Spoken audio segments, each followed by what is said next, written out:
ফাতিমাতু সাদিয়া রাদিয়াল্লাহু তাআলা আনহা ওখান থেকে যেন আপনার বাড়ির দিকে রওনা দিলেন। নবী আমার মায়ের কাছে থাকলেন, দাদার কাছে থাকে। আমার নবীজি দাদা আব্দুল মুত্তালিবের সঙ্গে যেন খেলাধুলা করে। একদিন, 2 দিন, 3 দিন, 4 দিন, 5 দিন, 7 দিন যেন বাবা অতিবাহিত হয়ে গেল। নবী আমার বাইরে খেলাধুলা করতে আরম্ভ করলে।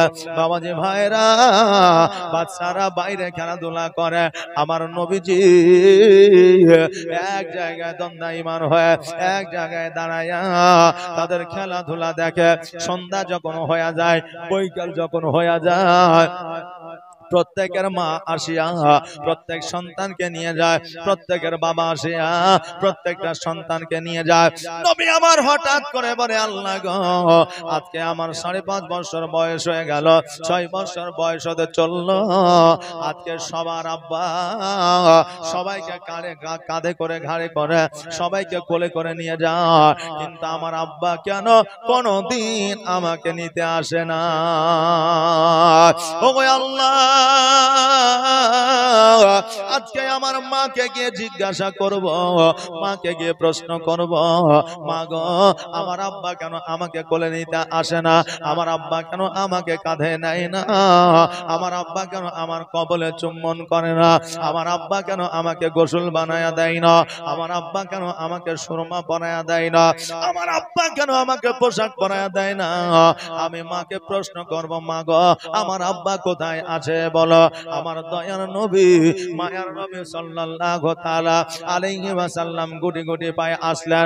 আসার পরে মায়ের গলাখানা ধরেছে। গলাখানা ধরার পরে মা মা মা বলে ডাকে, কিন্তু মা বলে, বেটারে, আজকে তোমার স্বরটা কেন ভারী হয়ে গেছে? তোমার চোখটা কেন চলো চলো ভাব? আজকে তোমার স্বরে কেন পরিবর্তন মনে হয়? আমার নবীজি বলে, মা, আজকে আমি একটা প্রশ্ন তোমাকে করতে চাই। আমি না বললেন, বেটারে, আজকে একটা প্রশ্ন কেন, তোমার মনের যত প্রশ্ন আছে আমাকে করতে পারো। নবী আমার বললে, মা, একটাই মাত্র প্রশ্ন।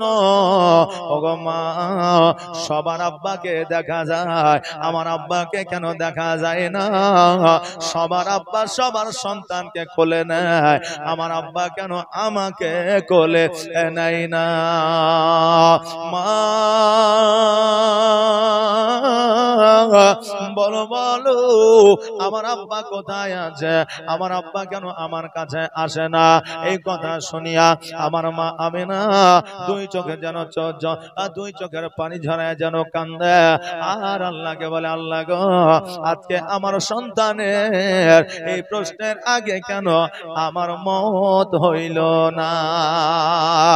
কারণ হইল, আল্লাহ গো, আজকে আমার সন্তানকে যখনই বলবো, বেটারে, আজকে তোমার আব্বা জগতের মধ্যে বেঁচে নাই, আজকে তোমার আব্বা মাকামে আব্বা আরাম করতেছে, আজকে তোমার আব্বা ওই কবরের মধ্যে শুয়ে আছে, তোমার আব্বা আর জীবনে কোনোদিন আসবে না, এই কথা যখন আমার সন্তানকে বলবো, আমার সন্তান মোহাম্মদ কষ্ট পেয়ে যাবে।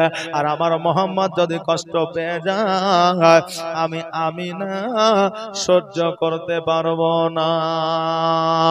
কারণ হইল রে বাবা, কোন সন্তানের কষ্ট কোন মা সহ্য করতে পারে না।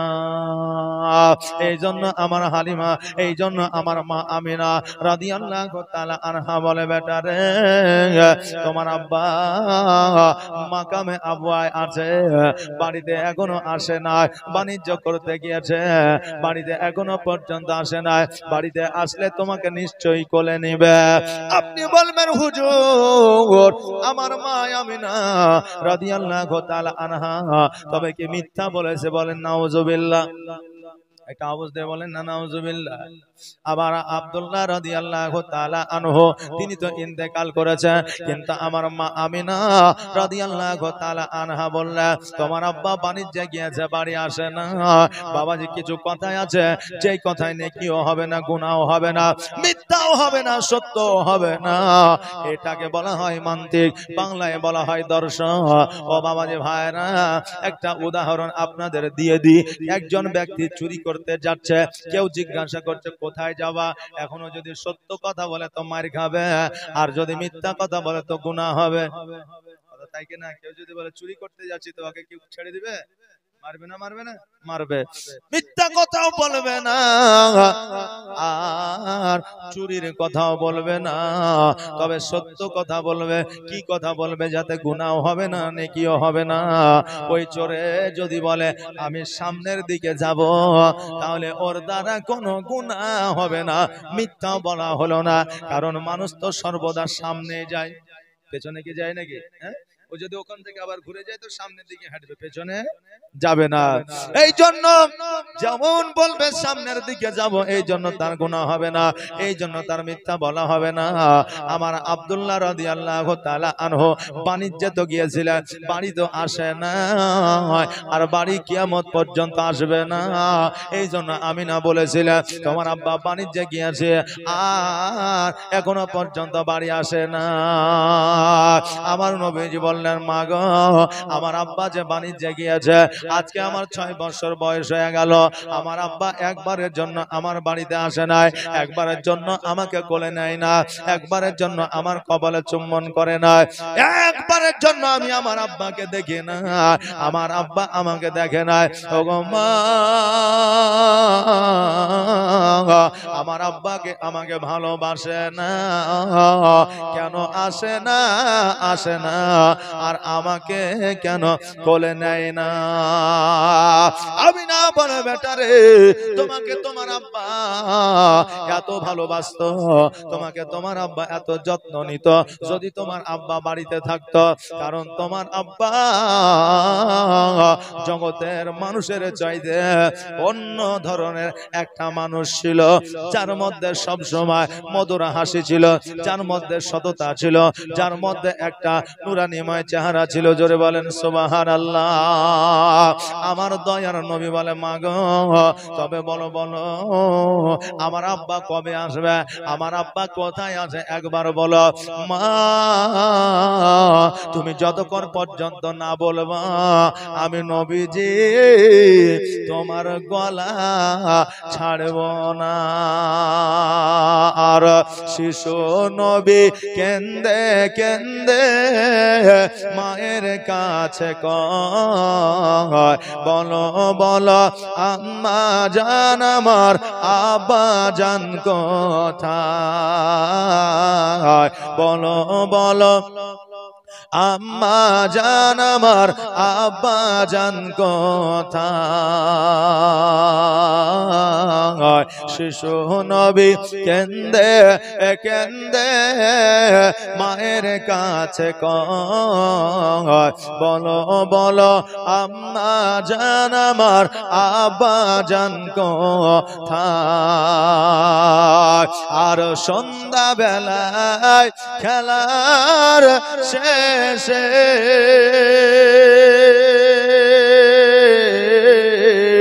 সব ছেলেদের পিতা এসে, আর সন্ধ্যা বেলায় খেলার শেষে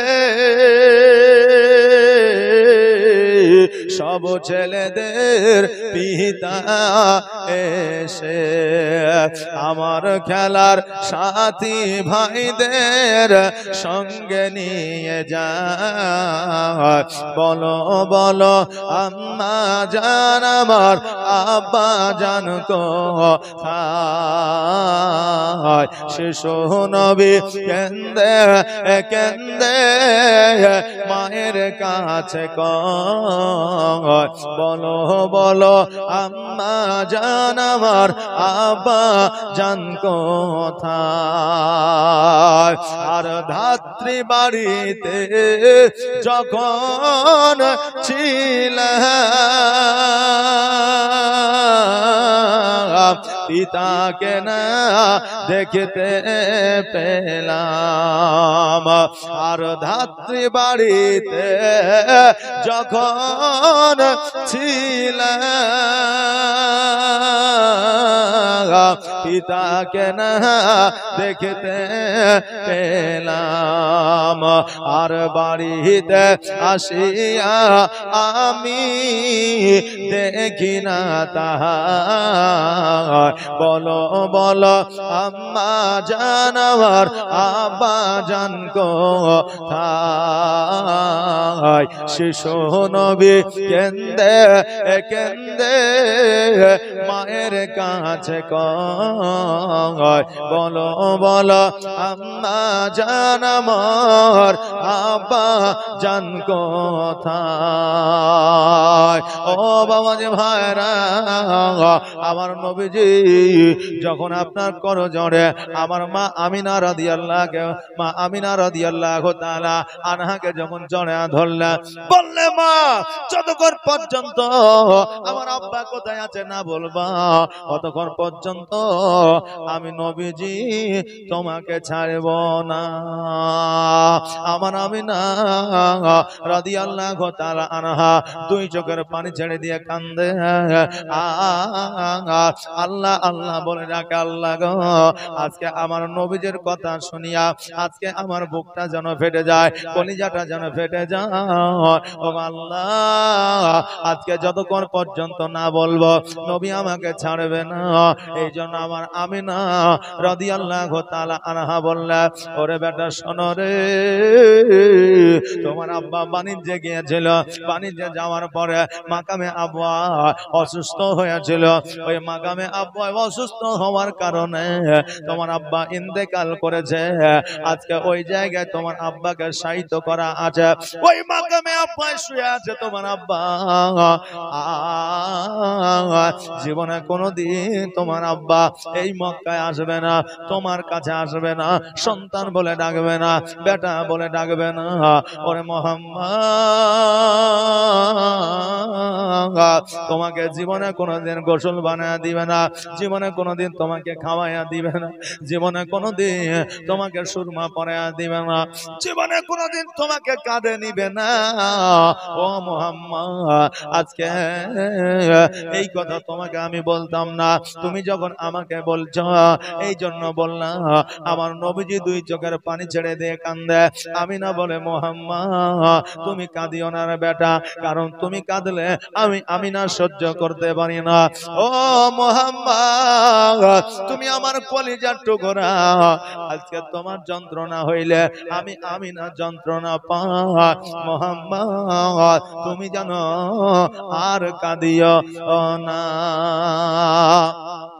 নবী আমার বলে মা গো আমি আমার আব্বা চলে গেছে বলে আমি কাঁদি না ও গো মা আমার আব্বা জগৎ থেকে আড়াল হয়ে গেছে ওই মাকামে আব্বা শায়িত আছে কিন্তু মা আমাকে তো কোনোদিন বলো না আমাকে তো কোনোদিন জানাও নাই আমি না বলে বেটারে আজকে তোমাকে বলবো তুমি জানবে তোমার আব্বা নাই তুমি এতিম এতিম ভাব নিয়া তোমার মনে যন্ত্রণা কষ্ট নিয়া তুমি চলা ফেরা করবে আমার নবীজি বললেন মা গো আজকে যদি আমি জানতাম আমার আব্বা যান ওই মাকামে আব্বা শুয়ে আছে আমি আব্বাকে দর্শনের জন্য আমি ওই মাকামে আব্বায় যেতাম জোরে বলেন সুবহানাল্লাহ। আরবিতে বলা হয় জিয়ারত আর বাংলায় বলা হয় দর্শন।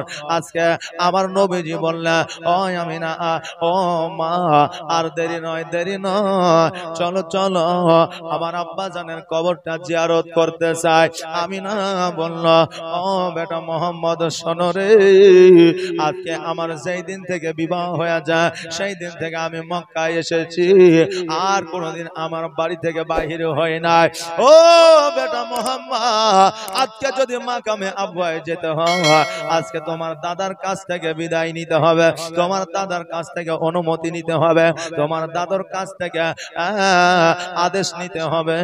আমার নবীজি বললেন মা গো আমার দাদর কাছ থেকে অনুমতি নেওয়ার দায়িত্বখানা হলো আমার উপরে তুমি দায়িত্ব দিয়া দাও অনুমতি আমি আমার দাদর কাছ থেকে নিয়ে নিব। নবী আমার আব্দুল মুত্তালিবের কাছে গেলেন যাওয়ার পরে বললেন দাদা গো আমি শুনলাম জানলাম বুঝলাম আমার আব্বা জগৎ থেকে চলে গেছে ওই অন্ধ কার কবরে আছে গো? ও দাদা, আজকে আমার আব্বা ওই মাকামে আব্বায় শায়িত আছে। দাদু গো, দয়া করে আমাকে একবার আদেশ দেন, আমার মাকে লইয়া ওই মাকামে আব্বায় যাইয়া আমার আব্বা জানের কবরটা জিয়ারত করতে চায়। আব্দুল মুত্তালিব দুই চোখের পানি ছেড়ে দিয়া বলল, ও মোহাম্মদ শোনো রে, আজকে আব্দুল্লাহর কথা তুমি আমাকে মনে করায়া দিলে। আজকে আব্দুল্লাহর যন্ত্রণা আজকে আমার বুকে আবার যেন শুরু হয়ে গেল। ও মোহাম্মদ শোনো রে, আজকে যখন তুমি তোমার আব্বা জানের কবরটা জিয়ারত করতে চাও, আমি আব্দুল মুত্তালিব বাধা দিব না। তোমার মাকে যখন সঙ্গে নিয়ে যেতে চাও, আমি তবুও বাধা দেব না। তুমি তোমার মাকে নিয়ে যেতে চাও, নিয়ে যাও। তবে আমার একটা কথা শুনে নাও, তোমার মা বিয়ে করে মক্কায় এসেছে, আর কোনোদিন মাকে দেখতে যায় নাই, আব্বাকে দেখতে যায় না। আজকে ওই মাকামে আব্বায় যাওয়ার আগে একটা ডান দিকে রাস্তা পড়বে, ওই ডান দিকে রাস্তাটা দিয়া তোমরা সোনার মদিনায় চলে যাবে। আর মদিনাতে যাওয়ার পরে তোমার নানার সঙ্গে নারীর সঙ্গে সাক্ষাৎটা করে নিবে। সাক্ষাৎ করার পরে মাকামে আব্বায় তোমার আব্বা জানের কবরটা জিয়ারত করবে। তারপরে পুনরায় তোমরা মক্কায় ফিরে আসবে। আমার নবীজি বললেন, দাদু গো, আজকে মদিনায় যদি আমার নানার বাড়ি হয়, আমার মাকে লইয়া ওই নানার বাড়িও যাব, কোনো অসুবিধা নাই। আব্দুল মুত্তালিব বলল, ও মোহাম্মদ শোনো, তোমরা দুইজন যাবে তোমাদের দেখাশোনা করার জন্য, তোমাদের ভালাইয়ের জন্য আমি একজন দাসীকে দিলাম। ওই দাসীকে সঙ্গে করে তোমরা নিয়ে যাও। যে কোনো সময় অসময় সুবিধা অসুবিধাতে ওই দাসী কাজে লাগবে। আমার নবীজি বললেন, দাদু গো, তবে কবে যাব? আমার আব্দুল মুত্তালিব বললেন, কালকে রওনা হয়ে যাও। আমার নবীজি বাড়িতে আসলেন। আসার পরে মা আমিনাকে বললেন, মা, আমার দাদু আমাকে অর্ডার দিয়ে দিয়েছে, আদেশ দিয়ে দিয়েছে। ওগো মা জননী, দেরি নয়, আগামী কালকে চলে যেতে হবে। আমিনা বলল, বেটা রে, তুমি যখন যাবে আমিও তখন যাব। পরের দিন সকালবেলা আমার দয়ার নবী, মায়ের নবী সাল্লাল্লাহু তাআলা আলাইহি ওয়াসাল্লাম মাকে লইয়া সঙ্গে কিছু জামা কাপড় লইয়া, যেন আপনার ওট লইয়া দাসীকে সঙ্গে করে নিয়া যখন আপনার বার হয়ে গেল বাড়ি থেকে, অমনি যেন দেখতেছেন আব্দুল মুত্তালিব কাবা ঘরে হিলান দিয়া ডুকরে ডুকরে যেন কাঁদতেছে।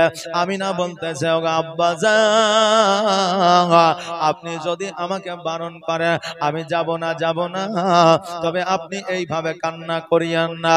ও আব্বা জান, আপনি যদি এইভাবে কান্না করেন আমি আমিনা সহ্য করতে পারবো না। আব্বা গো, আপনি আর কাঁদিয়েন না। আব্দুল মুত্তালিব বলে, ও আমিনা, আমি তোমরা যাওয়ার জন্য কাঁদি না, আমি কাঁদি এই জন্য, আমি নবীকে অতি ভালোবাসি রে মা। আজকে নবীজিকে লইয়া যাইবা, না জানি কতদিন থাকবা, আমাকে নবীকে না দেখে থাকতে হবে, এই জন্য আমি কাঁদতেছি। ও আমিনা, শুনে নাও, এক সপ্তাহ বেশি যেন করিও না। মদিনাতুল মুনাওয়ারা তোমার আব্বা জানের বাড়িতে একটু বেড়াইয়া মাকামে আব্বা দিয়া তুমি পুনরায় মক্কায় ফিরে আসিও। আমিনা বললে, আব্বা গো, কথা দিলাম, জীবনে কোনদিন আপনার কথার অবাধ্য হয় নাই। আব্বা গো, আমি মদিনায় যাব, মাকামে আব্বায় যাব, আমি অতি অবশ্যই এক সপ্তাহের মধ্যে আমার নবীকে লইয়া মক্কায় আসব। এই বলে যেন উটের পৃষ্ঠে চেপে গেলে, আর উটের পৃষ্ঠে চেপে যাইয়া যেন মদিনার দিকে রওনা হয়ে গেলেন।